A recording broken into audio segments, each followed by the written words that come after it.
Picture this. Your parents survived the Depression and World War II. They watched neighbours starve.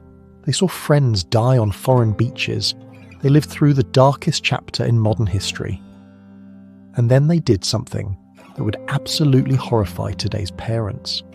They sent you outside alone at age 6, handed you coins and told you to walk to the store, gave you tools that could cut you, let you ride your bike across town with zero supervision. Why would the generation that knew the most about danger give their kids the most freedom? The psychology behind this decision is stranger and more deliberate than you think. And by the end of this video, you'll understand why growing up in the 1960s created a type of psychological resilience that scientists say is vanishing from the modern world. Let's start with who raised you, because you can't understand 1960s kids without understanding their parents first. Your mum and dad were shaped by scarcity, real scarcity. During the Depression, they wore flour sack dresses and cardboard shoes. They ate whatever they could get. Waste wasn't just discouraged, it was unthinkable. Then came World War II. Your father might have stormed a beach or watched his best friend die next to him. Your mother might have worked in factories, rationed everything, lived in constant fear that a telegram would arrive announcing your father was dead. These weren't people who read about hardship in history books. They lived it, survived it, and it fundamentally altered how they approached parenting. Here's what psychologists now recognize. Your parents developed what's called adversity-based wisdom. They knew from lived experience that overprotection doesn't equal safety, that children need to develop competence through challenge, that resilience isn't taught through lectures, it's built through experience. So they made a calculated decision. They gave you freedom, not despite the danger, but because of their understanding of it. They knew the world was unpredictable and often cruel, and the best preparation wasn't protection, it was capability. Your father, who parachuted into Normandy, he wasn't worried about you riding your bike to the playground. Your mother, who survived on rations, she wasn't concerned that you'd figure out how to make lunch. This wasn't neglect. It was a specific parenting philosophy forged in the fire of genuine catastrophe. They built your psychological immune system the same way you build a physical one, through exposure. Now here's where it gets dark, because your parents knew about danger, but so did the government. And the government's response was, let's call it psychologically complex. Walk into your elementary school in 1962. The principal hands you a metal dog tag, 25 cents, deducted from what your parents paid, your full legal name stamped on it, your address, your phone number, your blood type, your religion. You wear it around your neck, to gym class, to recess. Some kids wore them as bracelets. You thought they were kind of cool, honestly, like the ones soldiers wore. But here's what the adults knew, and you didn't. These tags had one purpose. When the Soviet nuclear bomb hit your city, and rescue workers were digging through the rubble of your school, they could identify your body. Let that sink in. The government calculated that nuclear war was likely enough that they needed 6-year-olds to wear identification tags to their own funerals. Cities allocated budgets for this. New York spent $87,000 on dog tags in 1951. San Francisco, Philadelphia, Seattle, Las Vegas all issued them. This went on for years. And here's the psychological twist that fascinates researchers. Instead of traumatizing an entire generation, this ambient awareness of existential threat produced something unexpected. You learn to hold two contradictory truths simultaneously. The world might end tomorrow, and you still need to finish your spelling homework tonight. Psychologists call this productive cognitive dissonance. You absorbed it through your skin. Every month the siren wailed. You dropped under your desk in 1.8 seconds flat. Yes, they timed you. You covered your head. You waited. Then the all clear sounded, and you went to lunch. This created adults with an unusual relationship to anxiety. When you've practiced for the apocalypse before your 7th birthday, everyday problems lose their power to paralyze you. Job loss? At least it's not nuclear annihilation. Relationship trouble? The world is still standing. This generation developed what researchers call calibrated threat assessment, an ability to sort problems into things worth worrying about and things that just need handling. If you're enjoying this video, please subscribe for more videos like this and comment about your experience growing up in the 1960s. Let's talk about something more tangible: money. Because the way you learned about money built neural pathways modern kids don't develop. Your mother hands you a quarter. You walk to the corner store alone. We'll get to that freedom in a minute.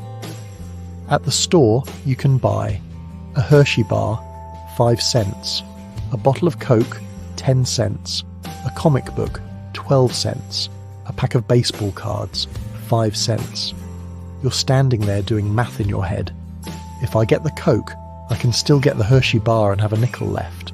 Or I could get 2 comic books and save a penny. This wasn't theoretical. The money had weight in your hand. You watched it disappear as you spent it. You understood, viscerally, that money was finite. Spend these coins and they're gone. Save them and they accumulate in your drawer. Now here's the psychology. This physical relationship with currency created what researchers call resource consciousness. You learned delayed gratification not from a marshmallow test in a psychology lab, but from standing in a store choosing between immediate pleasure and future possibility. And you earned money. Real money. Not allowances tied to nothing. You collected soda bottles, 2 cents for regular bottles, 5 cents for the big ones. You mowed lawns for $1. You had a paper route that paid $3 a week, and you woke up at 5 a.m. to do it because that money was yours. Your parents weren't teaching you about money. They were teaching you about cause and effect, about effort and reward, about the connection between work and survival. Prices were real and you knew them. Gallon of milk, 25 cents. Movie ticket, 50 cents. Full tank of gas, $3. New bike, $35, which meant 35 lawns or 12 weeks of paper routes.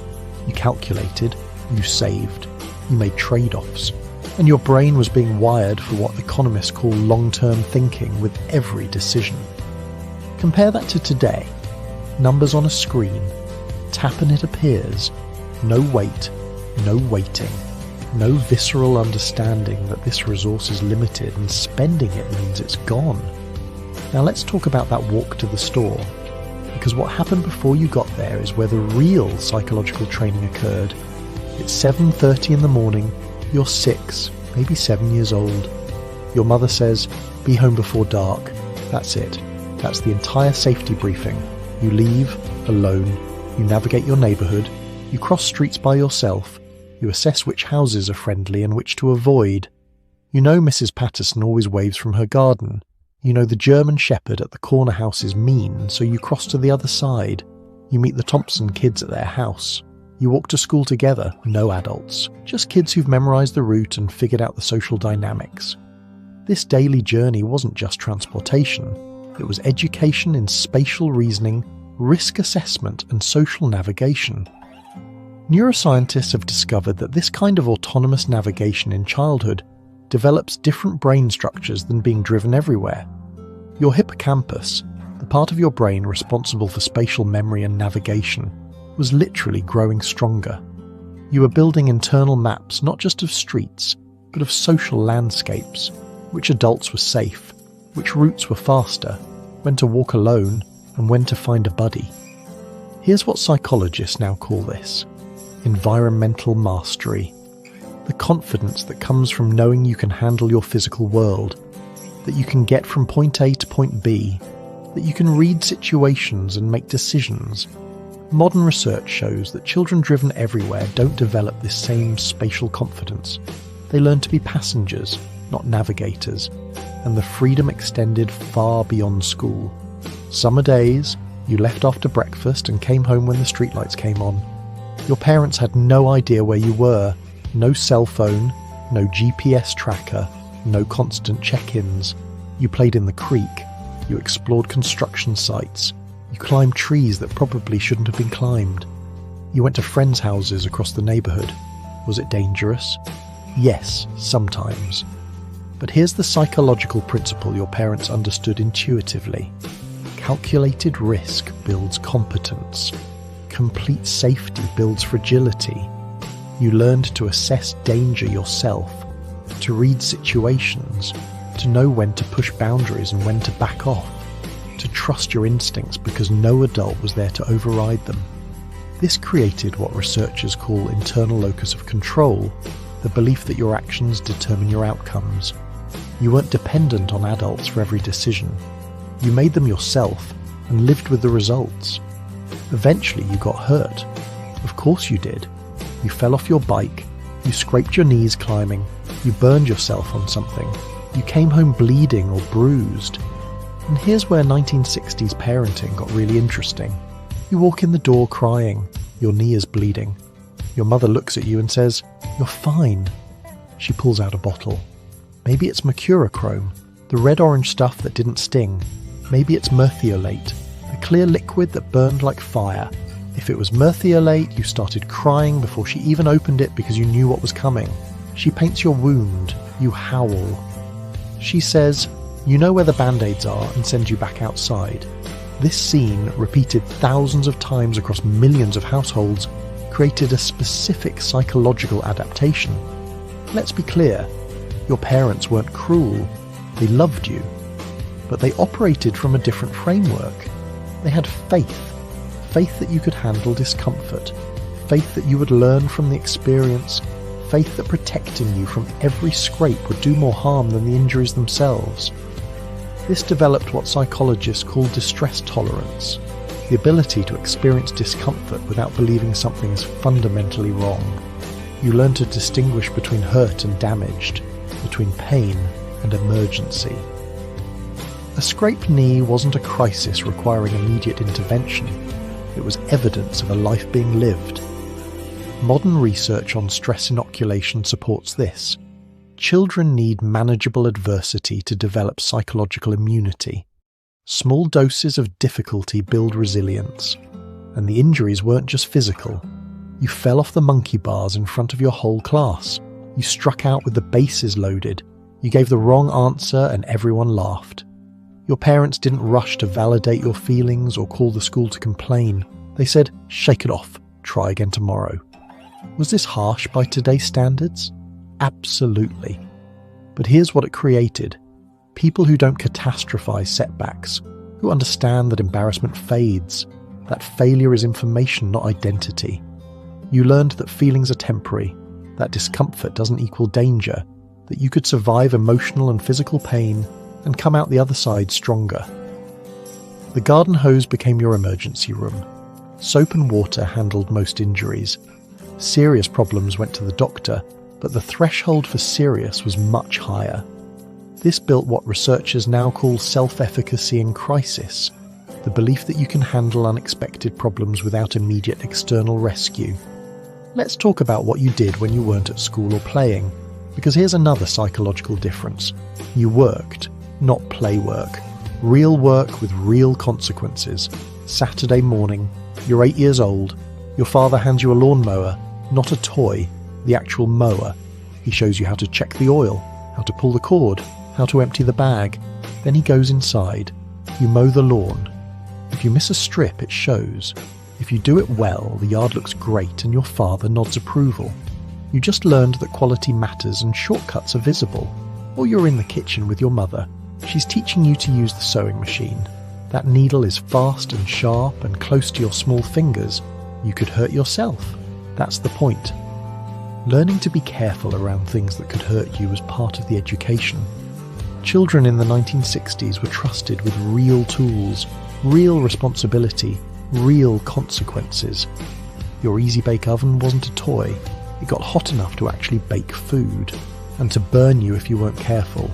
This created adults who aren't intimidated by complexity, who assume they can figure out how things work, who don't automatically call an expert for every problem, but the work extended beyond home. Chores weren't about keeping you busy, they were about contribution. You washed dishes because if you didn't, no one ate off clean plates. You took out the trash because it wouldn't magically disappear. You made your bed because you were part of a household and everyone pulled their weight. Your parents explicitly connected effort to outcomes. You want new sneakers? Start mowing lawns. You want to go to the movies? You need 50 cents, and here's where you can earn it. This wasn't about money management alone.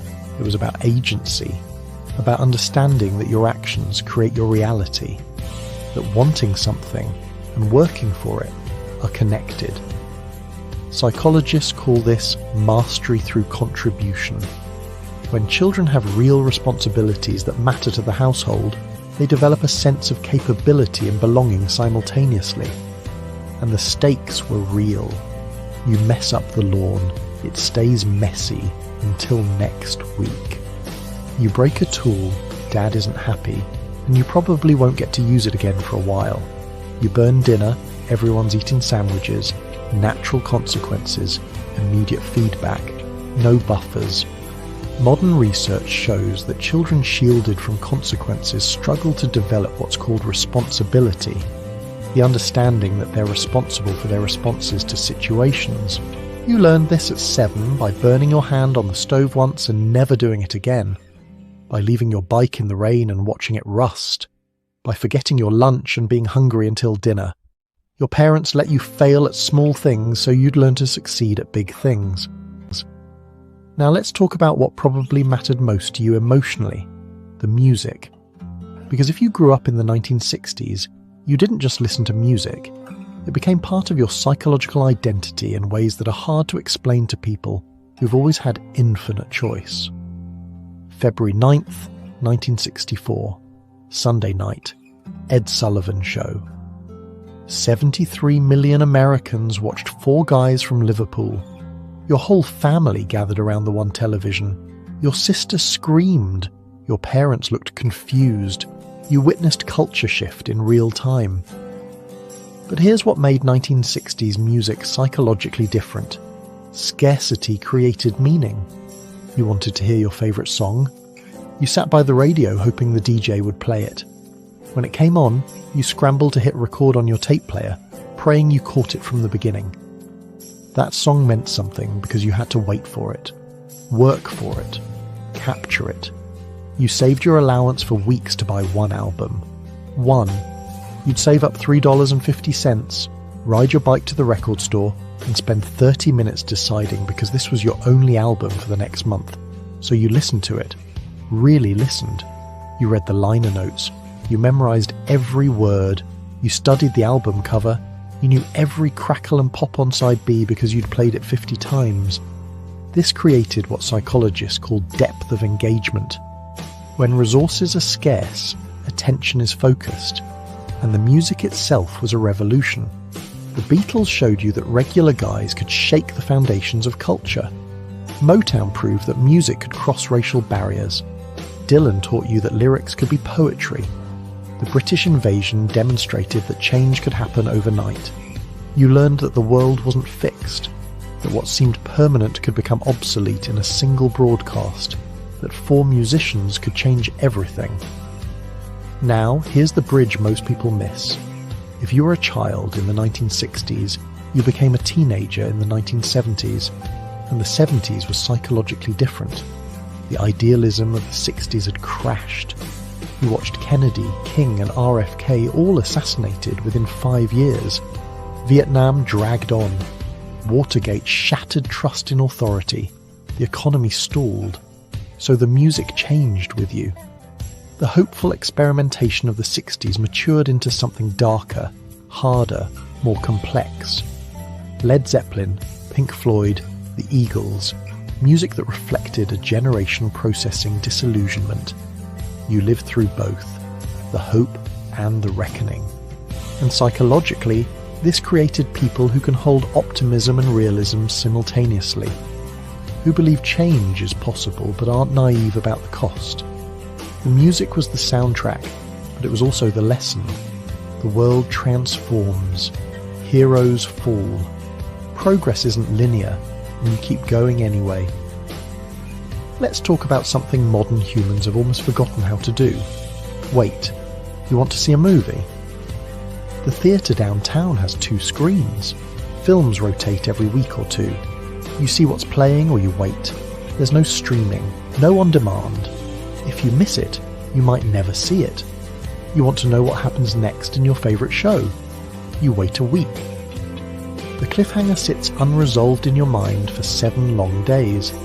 There's no binge-watching, just anticipation. This rhythm of wanting and waiting rewired your brain. You developed what psychologists call delay tolerance to an extraordinary degree. You learned that good things are worth waiting for, that anticipation is its own pleasure. But here's where it gets really interesting. Boredom. It's Saturday afternoon. You've watched cartoons. The TV station signs off or switches to something boring. You're faced with a choice. Sit inside staring at nothing or go find something to do. So you go outside, you walk to your friend's house, you explore, you build something. You lie in the grass watching clouds and inventing stories about their shapes. You get bored, and then you get creative. Neuroscientists have discovered that boredom activates the brain's default mode network, the regions responsible for creativity, self-reflection, and connecting ideas. Every time you stared at the ceiling, your brain was doing important work. This created adults who can sit in silence without discomfort, who don't need constant stimulation to feel okay, who can be alone with their thoughts because they've had so much practice. Modern research shows that people who never experience boredom never develop the internal resources to generate their own meaning. They become dependent on external entertainment. You learned to entertain yourself, to imagine, to create, to find interest in the world around you without anyone programming it for you. Summer days were long and empty, and that was the point. You weren't scheduled, you weren't optimized. You had time to think, time to be, time to discover who you were when nobody was watching. This built psychological autonomy, the ability to direct your own attention and find meaning without external prompts. Here's something worth sitting with. You never worried about getting shot at school, not once. The thought never crossed your mind. You worried about nuclear bombs, a distant abstract threat that might end the world. But school itself, school was safe. The scariest thing was the pop quiz or the bully on the playground. You walked into your classroom and the biggest threat was that you'd forgotten your homework. Not that someone would come through the door with a weapon. This created a specific psychological baseline. Educational spaces were sanctuaries. Learning happened in an environment where physical safety was assumed, not questioned. Today, kids practice active shooter drills. They learn to barricade doors, hide in corners, play dead. They understand that school is a place where they might need to run for their lives. The psychological impact of this is profound. When the space meant for learning is also a space of potential violence, it fundamentally alters the nervous system's relationship to education. You learned under an existential threat, yes, but it was abstract and distant. Today's kids learn under an immediate concrete threat that could happen at any moment. This isn't about which generation had it worse. It's about understanding how environmental threats shape psychology differently. Your threat was apocalyptic but impersonal. Nuclear war would end everyone. It wasn't targeted. It wasn't intimate. You processed it as cosmic risk, not personal danger. Modern threats are intimate.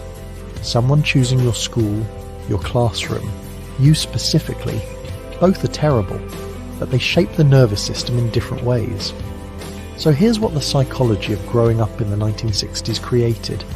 People who can hold contradictions, who believe the world can get better while knowing it can get worse, who have hope but not naivety, people with distress tolerance, who don't catastrophize pain, who understand that discomfort isn't emergency, who can sit with uncertainty without falling apart, people with internal resources, who can navigate without GPS, who can entertain themselves, who don't need constant external validation to know they're okay, people with economic consciousness, who understand that resources are finite, who connect effort to outcome, who can delay gratification because they've practiced it for decades, people with environmental mastery, who assess risks themselves, who figure things out, who don't wait for rescue because they learned early they were capable.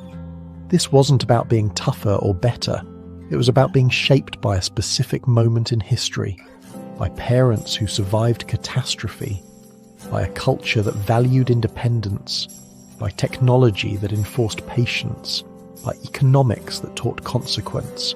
The world has changed. Today's kids face challenges you never imagined. But understanding what your generation built, the psychological architecture that made you who you are, matters. Because resilience isn't about going backwards, it's about understanding which lessons transcend their era. Your parents survived the Depression and World War II, and they gave you freedom because they understood that competence, not protection, prepares children for an uncertain world. You survived the Cold War, assassinations and cultural upheaval, and you learned that hope and realism aren't opposites, they're partners. That's the psychology of people who grew up in the 1960s, and it's worth remembering. If you enjoyed this video, please subscribe and comment on your experience and memories from the 1960s.